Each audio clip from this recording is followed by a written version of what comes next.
You have for years, ever since you were a little boy, I hear, been called a nerd. Do you care? Does it hurt you?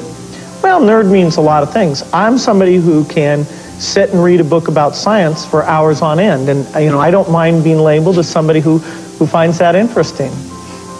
There is hardly a day in which something is not written about Microsoft. It has become almost a frenzy. You're being called the evil empire. You forget being called a nerd. You are now being called arrogant, greedy, the devil. You've read all this stuff or heard that this has been said. What do you say about all of this? Well, it's a very competitive business. And that's all? Oh, no, absolutely. When you have the level of success that we've had, when you have a business that's important as this, with this many competitors, you're going to have people saying some nasty things. And so you have to learn a little bit not to take it too personally. You went to Harvard and you dropped out. Have you ever thought how your life could be better off if you had gotten your Harvard degree? Well, I'm a weird dropout because I take college courses all the time. I love learning company courses and things, so I loved being a student. And there were smart people around, and they fed you, and they gave you these nice grades that made you feel smart. So I feel it was unfortunate that I didn't get to stay there, but I don't think I missed any knowledge because whatever I needed to learn, I was still in a learning mode. My question to you is, if you suddenly found yourself to be, say, a sophomore in college at Harvard, what do you think you would study, and how do you think you'd spend your time engaging in activities?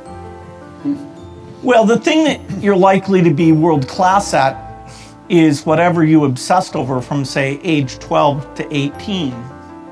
In my case, it was writing software, where I would think I was good, and then I would meet somebody who would tell me I wasn't, and I would look at their code, and I went through 4 sort of comeuppances of, oh, that's what a really good programmer looks like. And part of the reason I worshiped Digital Equipment was eventually it was a couple of their very best programmers who came and shared with me how they thought about it, how they did things. And I had studied their code, and there were several people who were so key to my doing that. So today I would go into software, which today that means going into artificial intelligence. Computers still can't read. They cannot take a book of information and say pass an AP test on that book. And that's a solvable problem, but it's a knowledge representation problem. And I've always wanted to solve that problem. I'm jealous that maybe one of you gets to work on that. I'm unlikely to go back and be hands-on in that way, but it's the juiciest problem ever. I've thought about it for a long time. So I would go into AI. Computers, when I was young, were super expensive, and my friend Paul Allen and I actually snuck into places at the University of Washington where they had computers that weren't being used at night. And so we were fascinated by what the computer could do, but very few people were getting exposure. We had to go out of our way, and we were lucky that we did it all. And so then when the idea of moving the computer onto a chip that Intel would make, and that would make the computer literally millions of times cheaper than the ones we were using, so both more powerful and available to people on a personal level, then the idea of, okay, it would be very different. The software you needed, the way the industry would work. We were super lucky to be there when that was happening. So what did your family think? Did they say there's something wrong with this young man? He wants to just do computers? They knew I was obsessed with computers, that I would skip athletics, that I'd go in overnight, that I'd leave the house sometimes when they prefer I wouldn't go work at night on these things. And so it was kind of considered a little strange.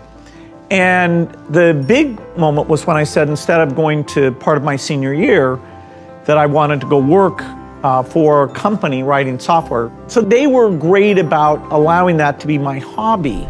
If you want to have impact, usually delegation's important. Although, individual contributors in terms of inventing a drug or a new approach to things, that's phenomenal. So when Microsoft first got started, I wrote most of the code, and everybody else's code I read and kind of rewrote. And that got us up to 10 people. And then I had to say to myself, okay, we're going to ship code that I didn't edit. And that was hard for me. But I kind of got over that. Then I still said, okay, I'm going to interview everyone, and I'm going to at least look at samples of their code. Well, that got us up to about 40 people. And that was at a point where I had sold way more software than we could write because everybody was so impressed. And I thought, well, I need to collect enough money to keep hiring all these people. But the demand was so high that we were actually falling behind. That's when I hired Steve, and Steve figured out how to control what promises I made to people, and B, how to hire lots of people and really good people and create organizations and teams. So I delegated to Steve that, and he was constantly saying to me, okay, we're going to hire programmers that you've never met. And I'd say, no, we're not. And then he would show me numerically that the constraint wasn't going to work.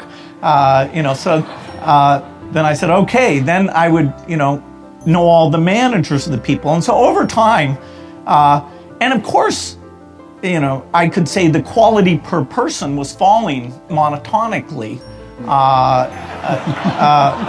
according to me. But, large problems, if you want to, write the most popular office productivity software, that one person absolutely can't do that. You can write pretty code. So everyone has to decide what scale of organization they want to work in. Eventually, my role was very much as a leader and a reviewer of managers, but the top people, and I hired some super experienced people, I would make sure they were pursuing a common vision and they were well coordinated.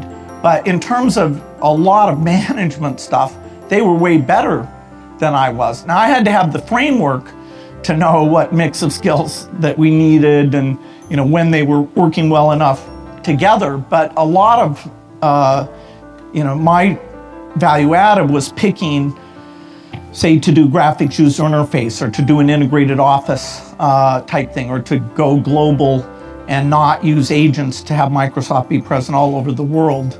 And so yeah, picking what you're good at and how you find the other people to fill in those things, that's super important. And most founders aren't able to scale that up and kind of give up the hands-on things that they used to get a lot of pleasure and comfort from.